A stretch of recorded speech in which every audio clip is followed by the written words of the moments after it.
Hey everyone! Welcome to the second How to Play video of Earth Tau. If you haven't seen the first one, go check it out. 10 minutes, get it done, come on back. We're going to go deep today, so make sure you've got that locked in your brain. Let's review some of the basics. Your leader is who you are in the game. They give you your first bit of support and your personal super ability.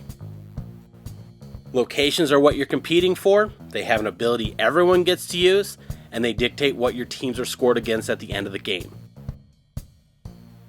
Assets are what you're competing with. They make up your team, your deck, your hand, everything. Each one has a rank, which is how much they cost, support that they can use to pay for rank later on, an ability, and finally, BAM, which is your body, aether, and mind stats. When you deploy into a location, you must have the same or more support between your leader and the location's team as the rank of the new card. You must also defeat the top defending asset using BAM. Some abilities trigger using BAM, most locations are scored on BAM, pretty much the game runs on BAM. Now let's get into some of the things you're going to need to know for this game. It takes a lot of paperwork and logistics to run a super team. On your turn, instead of placing an asset into your team, you can instead place any asset you want from your hand, face down under your leader into your admin. Each card in admin adds one global support to your leader support. This is very helpful when you're playing multiple locations. You're not allowed to put a card into admin 2 turns in a row, so place a deployment marker on your leader to remind yourself. Once you place somewhere else, the marker goes away and you can add more to your admin next turn. Let's talk power-ups. Power-ups are an uncommon ability that let your cards score extra at the end of the game. Other than the deployment marker, Earth Tau doesn't use any tokens or dice. Instead, we use the cards themselves whenever needed. With a power-up, you'll take an asset and play it face down, and it will attach to any face-up assets played on top of it. At the end of the game, it adds its rank to the attached asset's score. If you ever end up with a power-up on top of a team unattached, treat it like an open space with no top or defending asset, basically a free play for your opponent. Let's set up a game. So we're going to use the exact same leaders and decks as the last game. So Paranormal with 1 support and his Transmute ability, Rock Salt's 2 support and her Oracle ability. The only thing we're going to change is the location. Last time we played in Soul Investments, this time we're going to play in Gate 0. Gate 0 is an interesting spot. It doesn't score on body, aether, or mind like most other locations. Instead, it scores on support. So assets like Triceratops would score 2 points at the end of the game. But there's a loophole. Remember, power-ups score on rank. So a rank 4 power-up would add 4 to its team's score. On top of that, Gate 0 has an ability that says once per turn, you can take an asset you have tucked in your admin and put it face down into Gate 0 as a power-up. Well, would you look at that? Looks like we tucked a rank 6 into our admin, we can turn into a power-up. Now we know who our leaders are, we know our location, let's play a game. Remember, all we've changed from the last game is the location. Rock Salt's got 2 support, Paranormal starts with 1, so Paranormal is going to go first. Each leader will collect 6 to start.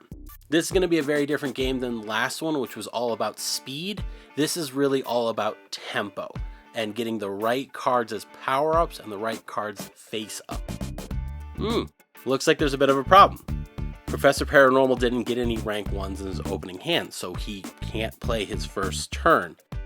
In this situation, he could choose to mulligan if he wanted to. If you're unable to play during your first 2 turns, you can mulligan. What you'll do is set aside your hand and collect 6 new cards from your deck. If you can play, then shuffle the set aside cards back into your deck and play like normal. If you still can't play, then set that hand aside and collect 6 more. Each time you do this after your first, your rival will get a free play from their deck into their admin. If you run out of deck, you lose the game. So when you're building your decks, make sure to have enough low-rank starter cards that if you lose a few of them, you still have a backup.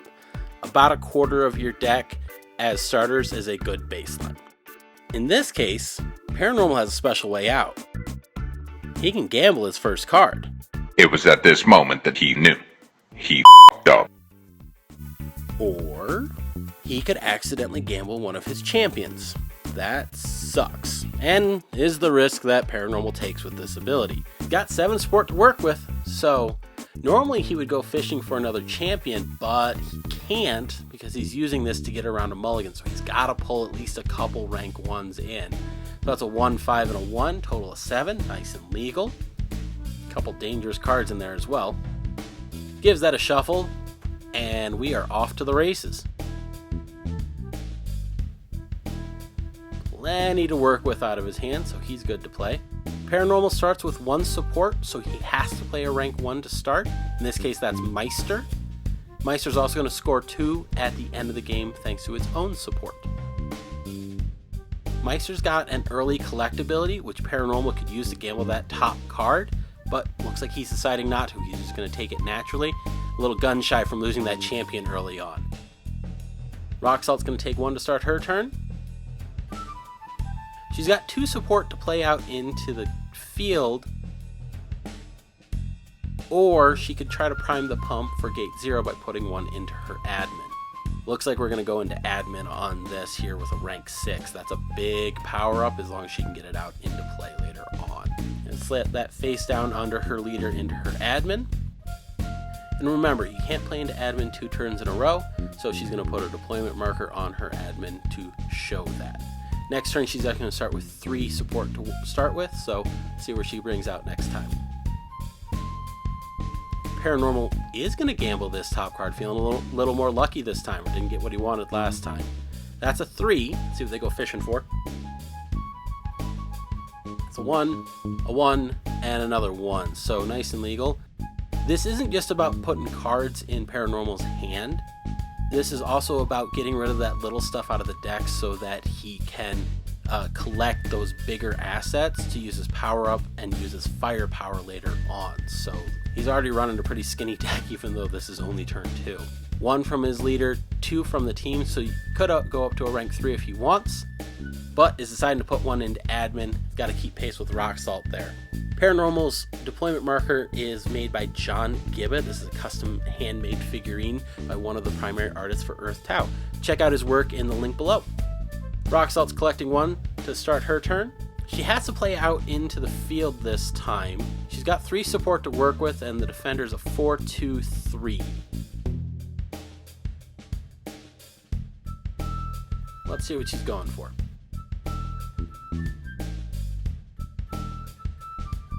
Rank 2 Babbitt. Alright. Got a 3-3-2 on the attack. Going to win with Aether. So a nice legal play. Also going to use Gate 0's ability. Small resolution note. If you could have deployed without using the extra support from your admin, you can stack them in any order. Power up on the top or the bottom. If you had to use all of your support, then the power up has to go on top. Slippery When Wet is an ongoing ability that's going to activate at the end of every turn as long as that ability is face up and visible. It's going to limit all leaders to a hand size of 5. So Rock Salt's going to drop 1 as a result. Paranormal's going to start their turn, deciding to collect instead of gamble. 4 to work with, a 3-3-2 on the defense, playing a big old chunky rank 3 with a 6 mind. Going to try to play defense and box out Rock Salt. Also going to use 1 from his admin.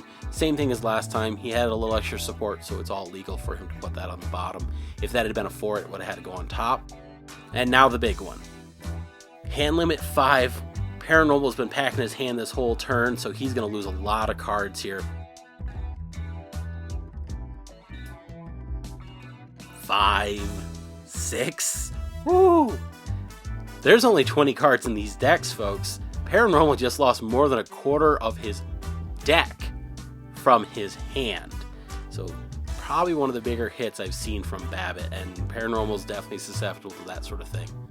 Rock Salt starting her turn. She's got 4 to work with, or she can once again keep packing her admin to use as power-ups later on. Looks like she's going to keep going into admin there. Keep Paranormal from just trying to play strong cards against her and box her out. Paranormal is going to collect that card. He's hunting for something, scared to use his ability, and is going to follow suit with an admin play. Deployment marker on. Rock Salt's collecting 1 to start the turn. Has 5 to work with. Defending is a 7-4-6. Deciding to play a rank 2 out into the field, winning with Aether, and is going to use Gate Zero's ability to pull that power up that she just tucked last turn as well. So Rock Salt's actually got 2 power-ups already into the team. Paranormal's only riding 1, even though he actually has a turn advantage here. So he's behind in tempo currently. He's going to have to make up for that. Turn passes Paranormal. He's going to collect. Hunting for something, not using his ability. 3-6-4, and is going to use all of his support to bring out a rank 5. Olay's a very dangerous ability that retires the top card of a team, so he's going to try to target Prism Beam here. It would also get rid of that power-up that's attached to her. Rock Salt's putting a halt on that to prevent the ability from activating. Paranormal's not going to fight it. It's actually a smart play for Paranormal. Part of the cost for using Olay's, you have to flip the card over and turn it into a power-up. So even though the ability didn't fire, he still got some extra benefit off of it. So smart plays all around. Rock Salt's got 6 to work with, so she can start throwing heat, or is she going to keep priming that pump? Looks like we're going to go for a pump.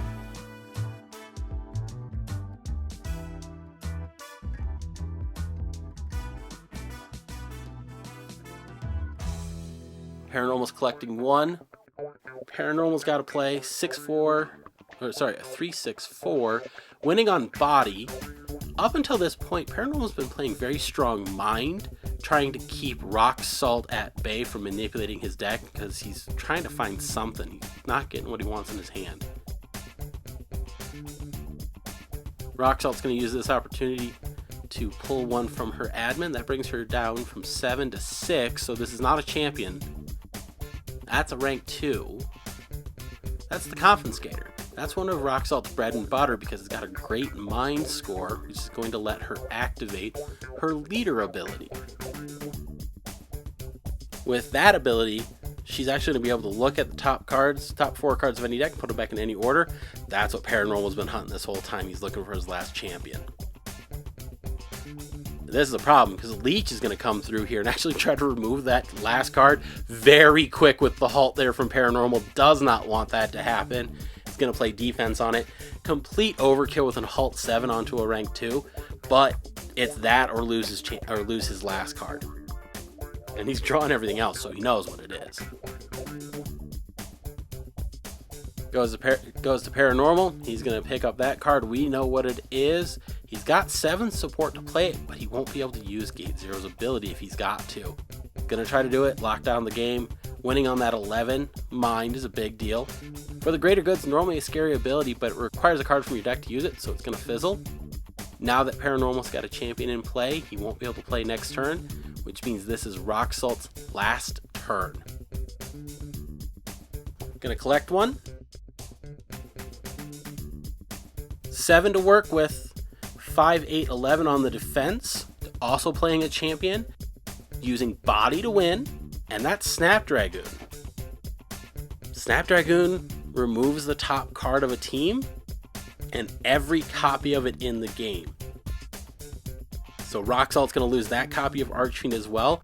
Both players are also going to have to go through their decks and make sure that they don't have any copies. If they do, they have to retire them as well. Rock Salt's clean. Paranormal doesn't have anything left in his deck and has already checked his hand. Gives that a shuffle just because he had to go through the deck. And turn's going to pass to Paranormal. Can't draw. Doesn't stop him necessarily. He's going to use the time to pull that last power-up out. That actually gives him 6 now instead of 7, so this will not be a champion. If you can play, you have to play. 8, 7, 10 on the defense. So he's bringing out Dorgirl. Normally a great card with that 11 Aether, and would also bring in extra cards from the top deck, but once again, Paranormal's out of deck, so that ability's going to fizzle. That's 2 fizzles in a row from Paranormal. Not great. He's in a rough spot here. Rock Salt's going to take her last card, has a champion in play, is deciding to end the game, calls it there. We're going to move on to scoring. So, face-up cards are going to score off of their support. Face-down cards are going to score off of their rank. So, Paranormal has a total of 5 support face-up. Let's see what we managed to tuck. That's a 3. Another 3. That needs to be bigger. And then that sneaky play from Toro giving him a 5. That's doing a lot of heavy lifting for him. Total of 16. Not bad. Definitely putting up a fight. Let's see what Rock Salt's got on her side. That's a 2. A 2. And another, and then a 2. So total of 6, plus Snapdragon, which isn't going to score in this case. This is really all going to be about those power-ups. If Rock Salt was tucking better than Paranormal, then she's got this in the bag. If not, this is going to go to Paranormal. Okay. That's a 6, 6, and a 4. That's 16 on its own, plus the face-up support giving us a total of 22. That is solidly in Rock Salt's favor. So that's going to give her the location and the game. That all came down to a couple plays, really. Her preventing Super Toro from taking out Prism Beam, and probably, an 8-point score difference there. Her getting Babbitt into play at the right time and defending it so that Paranormal ended up losing all of those cards, putting him at a severe disadvantage, both in deck and in many ways hand. So well played, Rock Salt. Good solid defense on there and really keeping her eye on the goal of getting those good power-ups into play and ready to go. Well played, everyone. Thank you so much for joining us today. If you like what you see, you can get your own cards at earthtau.com. Follow us on Facebook and Instagram to keep up to date with the game. And if you'd like to see our game in your local shop, send us a message with some contact details and we'll make it happen. See you next time.